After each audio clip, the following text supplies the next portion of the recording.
Inilah kisah sengsara Tuhan kita Yesus Kristus menurut Lukas. Dimuliakanlah Tuhan.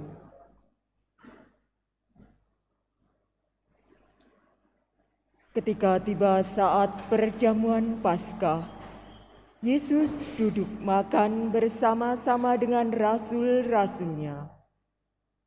Katanya kepada mereka, Aku sangat rindu makan Paskah ini bersama-sama dengan kamu sebelum aku menderita.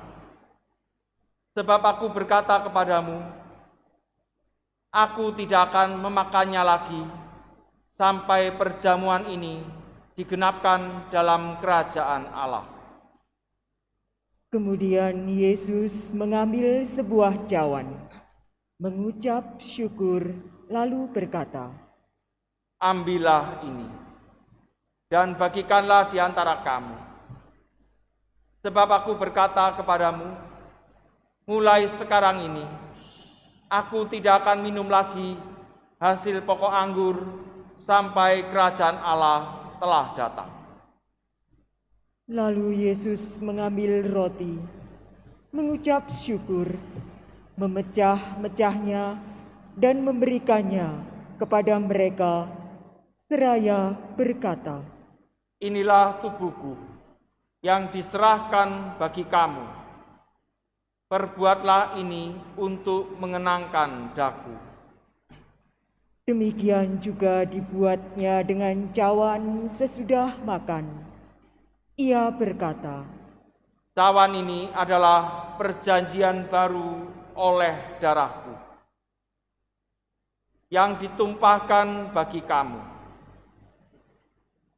Tetapi lihat, tangan orang yang menyerahkan aku ada bersama aku di meja ini. Sebab Anak Manusia memang akan pergi seperti yang telah ditetapkan. Akan tetapi, celakalah orang yang olehnya ia diserahkan. lalu mulailah mereka mempersoalkan siapa di antara mereka yang akan berbuat demikian. Lalu terjadilah juga pertengkaran di antara murid-murid Yesus tentang siapa yang dapat dianggap terbesar di antara mereka. Yesus berkata kepada mereka, Raja-raja para bangsa memerintah rakyatnya, dan orang-orang yang menjalankan kuasa atas mereka disebut pelindung. Tetapi janganlah demikian di antara kamu. Yang terbesar di antara kamu hendaklah menjadi sebagai yang paling muda, dan yang pemimpin menjadi pelayan. Sebab siapakah yang lebih besar, yang duduk makan atau yang melayani? Bukankah dia yang duduk makan? Tetapi aku ada di tengah-tengah kamu sebagai pelayan. Kamulah yang tetap tinggal bersama-sama aku dalam segala pencobaan yang aku alami. Maka aku menentukan hak-hak kerajaan bagi kamu, sama seperti Bapakku menentukannya bagiku. Kamu akan makan dan minum semeja dengan aku di dalam kerajaanku, dan kamu akan duduk di atas tahta untuk menghakimi ke-12 suku Israel. kemudian Yesus berkata kepada Petrus, Simon, Simon, lihat, iblis telah menuntut untuk menampi kamu seperti gandum. Tetapi aku telah berdoa untuk engkau, supaya imanmu jangan gugur. Dan jikalau engkau sudah insaf, kuatkanlah saudara-saudaramu. Jawab Petrus, Tuhan, aku bersedia masuk penjara dan mati bersama-sama dengan Engkau. tetapi Yesus berkata, Aku berkata kepadamu, Petrus, Hari ini ayam tidak akan berkokok sebelum engkau 3 kali menyangkal aku. Lalu Yesus berkata kepada semua rasul, Ketika aku mengutus kamu dengan tidak membawa pundi-pundi, bekal dan kasut, adakah kamu kekurangan apa-apa? Jawab mereka. Suatu pun tidak. Katanya kepada mereka, Tetapi sekarang ini, siapa yang mempunyai pundi-pundi, hendaklah ia membawanya. Demikian juga yang mempunyai bekal. Dan siapa yang tidak mempunyainya, hendaklah ia menjual jubahnya dan membeli pedang. Sebab aku berkata kepadamu, bahwa nas kitab suci ini harus digenapi padaku. Ia akan terhitung di antara pemberontak-pemberontak. Sebab apa yang tertulis tentang aku sedang digenapi. kata mereka. Tuhan, ini ada 2 pedang. Jawabnya, Sudah cukup. lalu pergilah Yesus keluar kota, dan sebagaimana biasa, ia menuju Bukit Zaitun. Murid-muridnya juga mengikuti dia. Setelah tiba di tempat itu, ia berkata kepada mereka, Berdoalah supaya kamu jangan jatuh ke dalam pencobaan. Kemudian Yesus menjauhkan diri dari mereka, kira-kira sepelempar batu jaraknya. Di sana ia berlutut dan berdoa.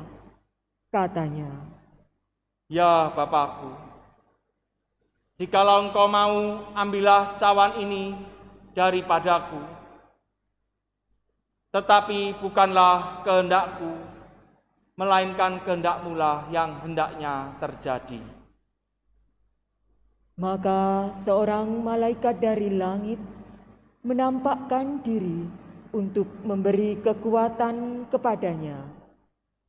Yesus sangat ketakutan dan makin bersungguh-sungguh berdoa. Peluhnya menjadi seperti titik-titik darah yang bertetesan di tanah. Lalu ia bangkit dari doanya dan kembali kepada murid-muridnya. Tetapi ia mendapati mereka sedang tidur karena duka cita. Katanya kepada mereka, Mengapa kamu tidur? Bangunlah dan berdoalah, supaya kamu jangan jatuh ke dalam pencobaan.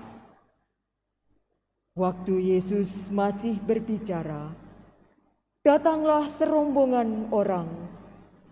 Sedang muridnya yang bernama Yudas mendekati dia untuk menciumnya.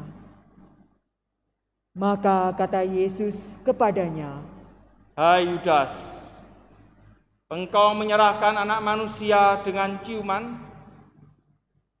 ketika mereka yang bersama-sama dengan Yesus melihat apa yang akan terjadi, berkatalah mereka, Tuhan, mestikah kami menyerang mereka dengan pedang?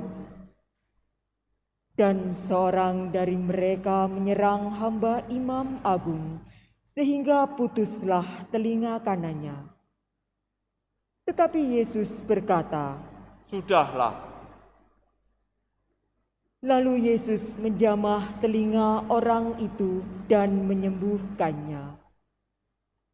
Maka Yesus berkata kepada imam-imam kepala dan para kepala pengawal bait Allah, serta tua-tua yang datang untuk menangkap dia. Katanya, Sangkamu aku ini penyamun, maka kamu datang lengkap dengan pedang dan pentung. Padahal tiap-tiap hari aku ada di tengah-tengah kamu di dalam bait Allah, dan kamu tidak menangkap aku. Tetapi inilah saatmu, dan inilah kuasa kegelapan itu. Lalu Yesus ditangkap dan dibawa dari tempat itu. Ia digiring ke rumah Imam Agung, dan Petrus mengikuti dari jauh.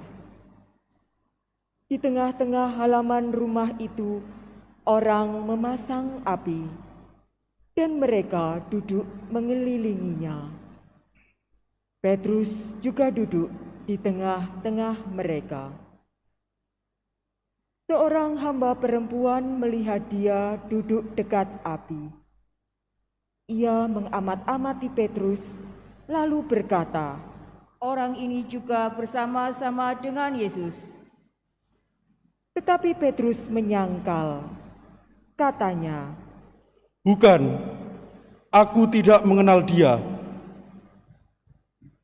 tidak berapa lama kemudian, seorang lain melihat dia, lalu berkata, Engkau juga seorang dari mereka. tetapi Petrus berkata, Bukan, aku bukan seorang dari mereka. dan kira-kira sejam kemudian, seorang lain lagi berkata dengan tegas, Sungguh, orang ini juga bersama-sama dengan Yesus, sebab ia juga orang Galilea. tetapi Petrus berkata, Bukan, aku tidak tahu apa yang kau katakan. seketika itu juga, sementara Petrus berkata, berkokoklah ayam. Lalu berpalinglah Tuhan memandang Petrus. Maka teringatlah Petrus bahwa Tuhan telah berkata kepadanya, Sebelum ayam berkokok pada hari ini, engkau telah 3 kali menyangkal aku. Lalu Petrus pergi keluar dan menangis dengan sedih. Sementara itu, Yesus diolok-olok dan dipukuli oleh orang-orang yang menahannya. Mereka menutupi muka Yesus dan bertanya, Coba katakan, siapa yang memukul engkau? dan banyak lagi hujat yang mereka ucapkan kepadanya. Setelah hari siang, berkumpullah sidang para tua-tua bangsa Yahudi, imam-imam kepala dan ahli-ahli Taurat.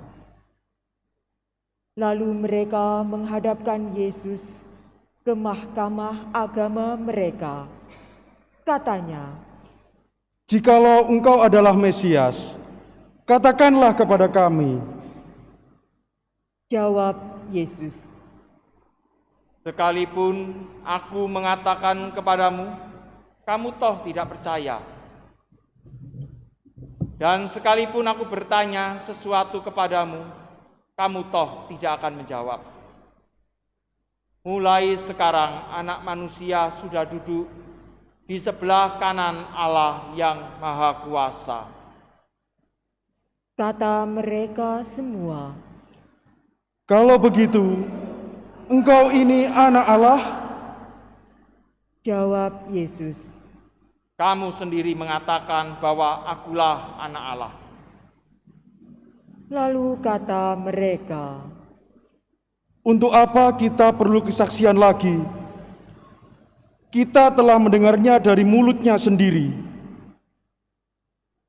lalu bangkitlah seluruh sidang itu, dan Yesus dibawa menghadap Pilatus. Di situ mereka mulai menuduh dia. Katanya, Telah kedapatan oleh kami bahwa orang ini menyesatkan bangsa kami. Ia melarang orang membayar pajak kepada kaisar, dan tentang dirinya, ia mengatakan bahwa ia adalah Kristus, yaitu Raja. Pilatus bertanya kepada Yesus, Benarkah engkau Raja orang Yahudi? Jawab Yesus, "Engkau sendiri mengatakannya." kata Pilatus kepada imam-imam kepala dan seluruh orang banyak itu. Aku tidak menemukan kesalahan apapun pada orang ini. Tetapi mereka makin kuat mendesak. Katanya, Ia menghasut rakyat dengan ajarannya di seluruh Yudea. Ia mulai di Galilea dan kini sudah sampai di sini. ketika Pilatus mendengar itu, ia bertanya, apakah Yesus itu seorang Galilea? Dan ketika tahu bahwa Yesus seorang dari wilayah Herodes, Pilatus mengirim dia menghadap Herodes yang pada waktu itu ada juga di Yerusalem. Ketika melihat Yesus, Herodes sangat girang. Sudah lama ia ingin melihat Yesus karena ia sering mendengar tentang dia. Lagi pula ia berharap dapat melihat bagaimana Yesus mengadakan suatu tanda. Ia mengajukan banyak pertanyaan kepada Yesus, tetapi Yesus tidak memberi jawab apapun. Sementara itu, imam-imam kepala dan ahli-ahli Taurat maju ke depan dan melontarkan tuduhan-tuduhan yang berat kepada Yesus. Maka mulailah Herodes dan pasukannya menista serta mengolok-olok Yesus. Ia mengenakan jubah kebesaran kepada Yesus, lalu mengirim dia kembali kepada Pilatus. Dan pada hari itu juga bersahabatlah Herodes dan Pilatus yang sebelumnya bermusuhan. Lalu Pilatus mengumpulkan imam-imam kepala serta rakyat dan berkata kepada mereka, Kamu telah membawa orang ini kepadaku sebagai orang yang menyesatkan rakyat. Kamu lihat sendiri bahwa aku telah memeriksanya, dan dari kesalahan-kesalahan yang kamu tuduhkannya kepadanya, tidak ada yang kudapati padanya. Herodes pun tidak menemukan kesalahan padanya, sehingga ia mengirimkan dia kembali kepada kami. Sesungguhnya, tidak ada suatu apapun yang dilakukannya yang setimpal dengan hukuman mati. Jadi aku akan mengajar dia, lalu melepaskannya. Sebab Pilatus wajib melepaskan seorang tahanan bagi rakyat pada hari raya itu. Tetapi mereka berteriak bersama-sama, Nyakanlah dia, lepaskanlah Barabas bagi kami. Barabas ini dimasukkan ke dalam penjara berhubung dengan suatu pemberontakan yang telah terjadi di dalam kota dan karena pembunuhan. Sekali lagi Pilatus berbicara dengan suara keras kepada mereka karena ia ingin melepaskan Yesus. Tetapi mereka berteriak membalasnya, Salibkanlah dia, salibkanlah dia. kata Pilatus untuk ketiga kalinya kepada mereka. Kejahatan apa yang sebenarnya telah dilakukan orang ini? Tidak ada suatu kesalahan pun yang kudapati padanya yang setimpal dengan hukuman mati. Jadi aku akan menghajar dia, lalu melepaskannya. Tetapi dengan berteriak, mereka mendesak dan menuntut supaya Yesus disalibkan. Akhirnya mereka menang dengan teriakan mereka, Lalu Pilatus memutuskan supaya tuntutan mereka dikabulkan. Jadi Pilatus melepaskan Barabas yang dimasukkan ke dalam penjara karena pemberontakan dan pembunuhan itu sesuai dengan tuntutan mereka. Ketika membawa Yesus untuk disalibkan, para serdadu menahan seorang yang bernama Simon dari Kirene, yang baru datang dari luar kota, lalu meletakkan salib Yesus di atas bahunya, supaya ia memikul sambil mengikuti Yesus. Sejumlah besar orang mengikuti Yesus. Di antaranya banyak perempuan yang menangisi dan meratapi Dia. Yesus berpaling kepada mereka dan berkata, "Hai putri-putri Yerusalem,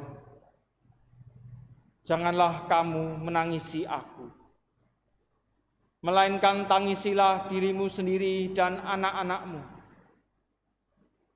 Sebab lihat, akan tiba masanya orang berkata, berbahagialah perempuan mandul, berbahagialah perempuan yang rahimnya tidak pernah melahirkan dan yang tidak pernah menyusui.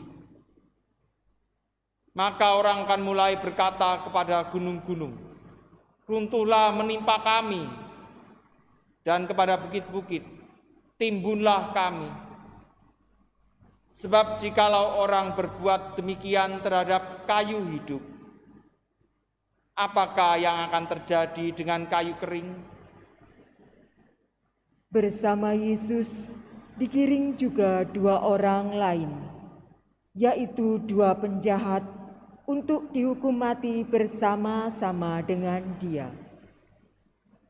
Ketika mereka sampai di tempat yang bernama Tengkorak, mereka menyalibkan Yesus di situ. Kecuali Yesus, disalibkan juga kedua orang penjahat itu, yang seorang di sebelah kanan, yang lain di sebelah kirinya. Ketika bergantung di salib, Yesus berkata, "Ya Bapa, ampunilah mereka, sebab mereka tidak tahu apa yang mereka perbuat."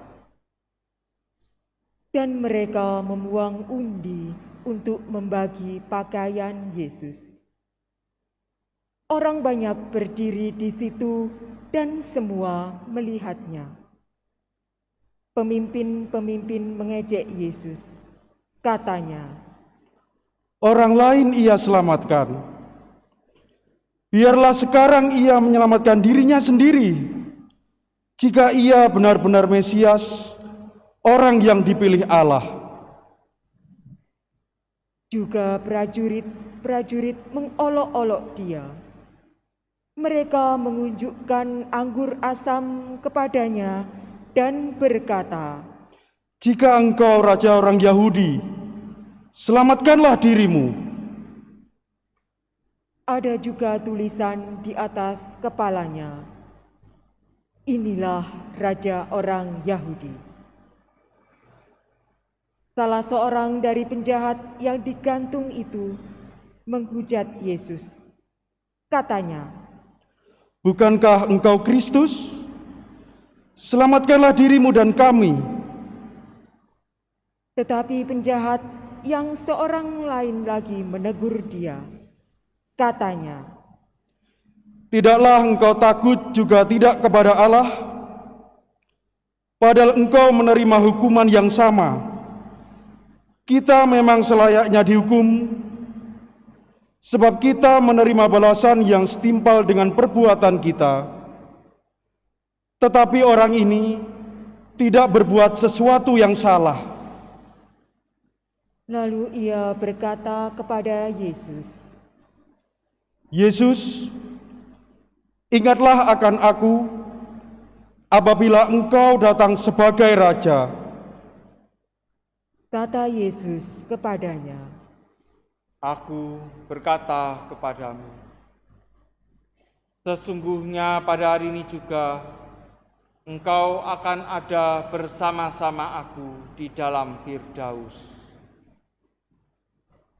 Ketika itu kira-kira pukul 12. Kegelapan meliputi seluruh daerah itu sampai jam 3, sebab matahari tidak bersinar. Ketika itu tabir bait suci terbelah 2. Lalu Yesus berseru dengan suara nyaring, Ya Bapa, ke dalam tangan-Mu kuserahkan nyawaku. dan sesudah berkata demikian, Yesus menyerahkan nyawanya.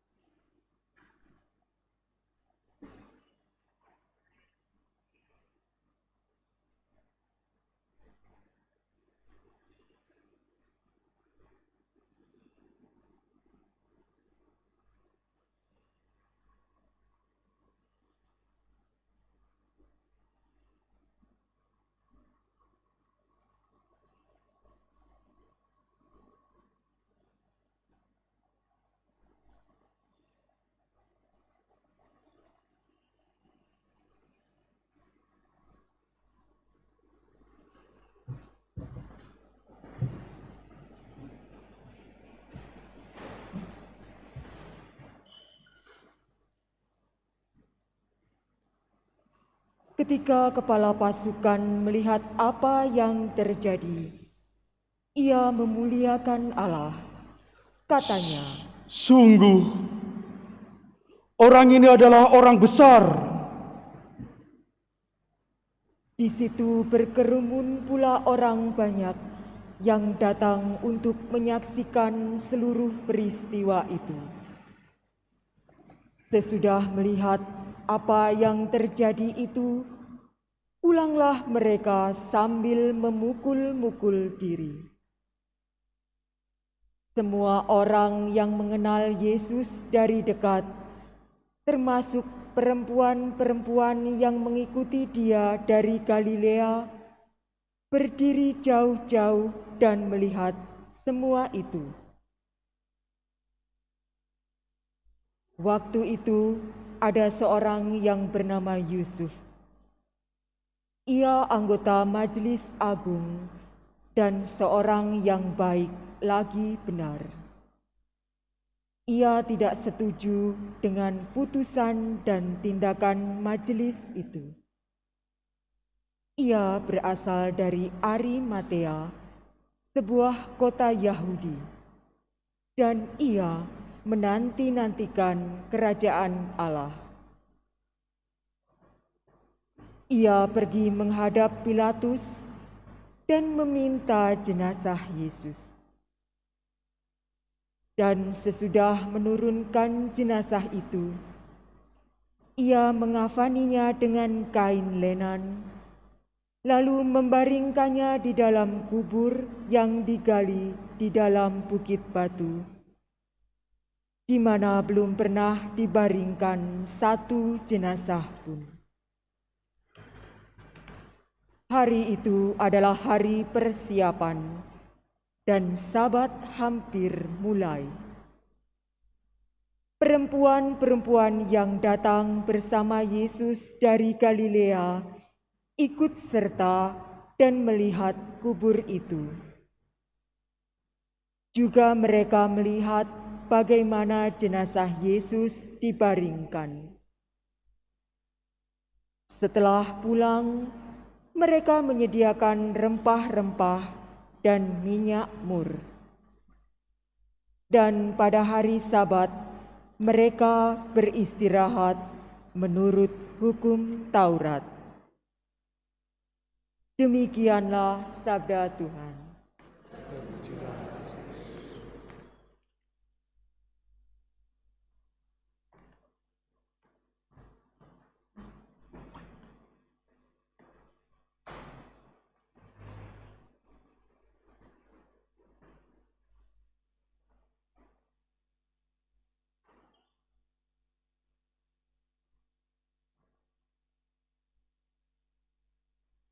Pada waktu itu bangkitlah para tua bangsa Yahudi, imam-imam kepala, dan ahli-ahli Taurat.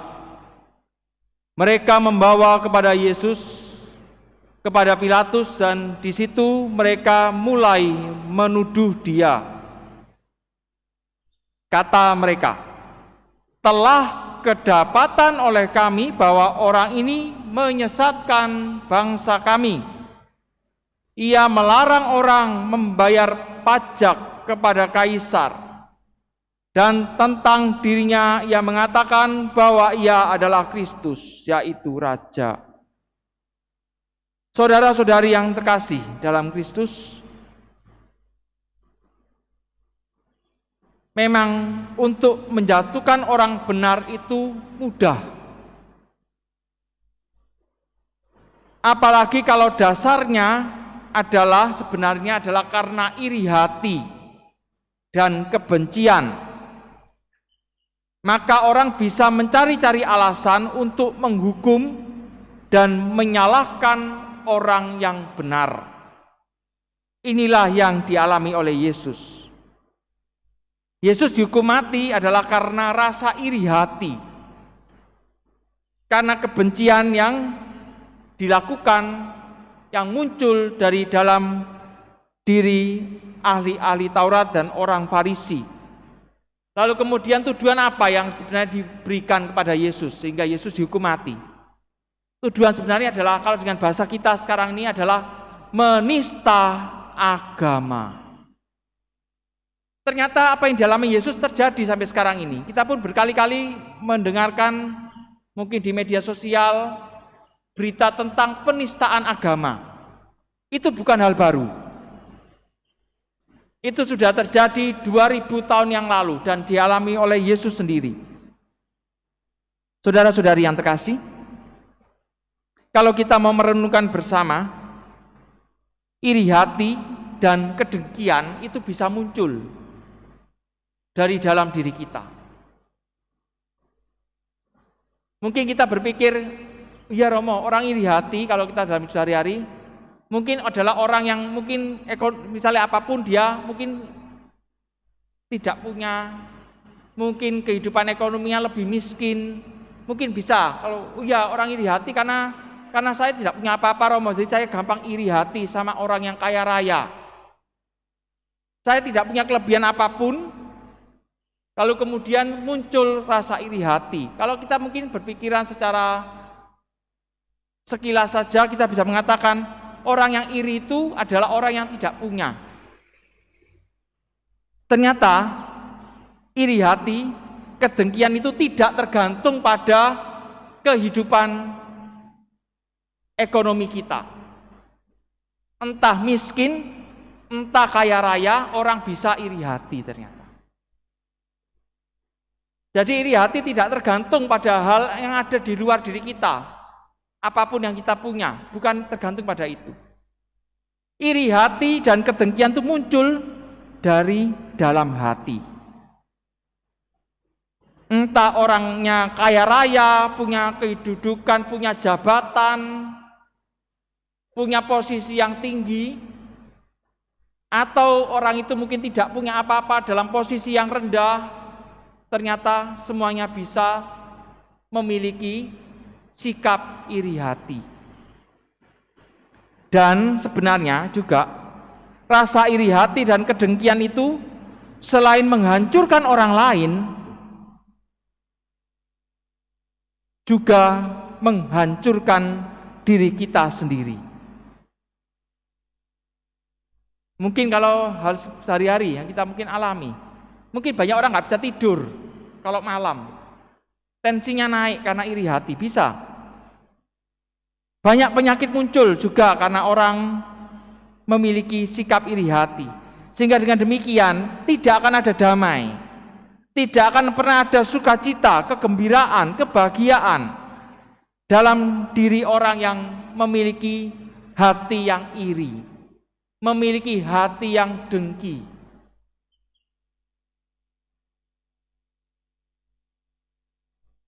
Hidup yang Tuhan berikan, kalau kita tiap hari masih memelihara rasa iri hati tadi, maka sebenarnya ketika Tuhan memberikan hidup pada kita, yang seharusnya hidup menjadi anugerah, tapi karena kita mengisinya setiap hari dengan sikap iri hati, maka sebenarnya kita menyia-nyiakan kehidupan. Hidup akan menjadi sia-sia. Karena kita tidak akan pernah melihat dan menyadari kasih Allah di dalam kehidupan kita sendiri, maupun di dalam kehidupan orang lain.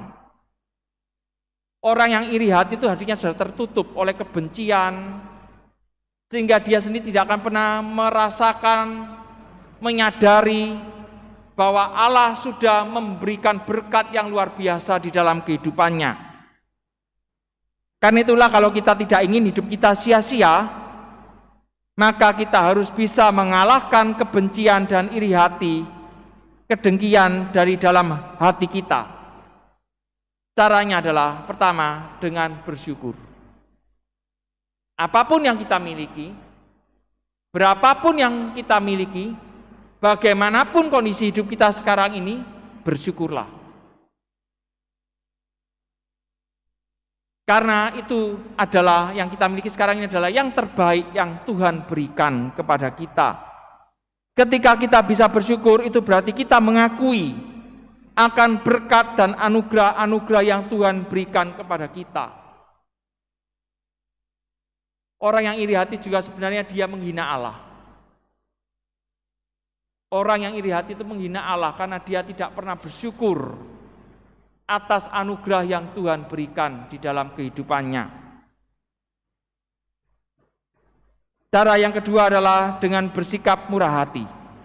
Ketika kita bersikap murah hati, itu artinya kita menjadikan hidup kita sebagai perpanjangan berkat Allah kepada sesama. Tuhan sudah begitu banyak memberkati kita. Tuhan hanya ingin kita bermurah hati. Saudara-saudari yang terkasih dalam Kristus, kalau kita sampai sekarang masih mungkin muncul rasa iri hati, melihat orang lain, wah mobilnya kok baru ya, wah rumahnya beli baru, mungkin muncul rasa iri. Waduh rumah saya masih jelek, saya masih belum punya mobil, saya yang punya sepeda motor dan sebagainya. Kalau masih muncul rasa iri hati, maka itu harus dikalahkan, harus dihancurkan. Karena apa? Karena Tuhan sudah memberikan yang terbaik, apapun itu dalam kehidupan kita. Tuhan tahu apa yang terbaik bagi kita. Yang diminta dari kita adalah kita harus sungguh-sungguh bersyukur atas segala anugerah yang Tuhan berikan, menyadari berbagai rahmat, penyertaan dan berkat yang Tuhan berikan kepada kita. Sehingga dengan demikian kalau kita bisa bersyukur, kita bisa bersikap murah hati, maka berkat lain yang Tuhan berikan adalah damai, sukacita, dan kebahagiaan di dalam kehidupan kita setiap hari.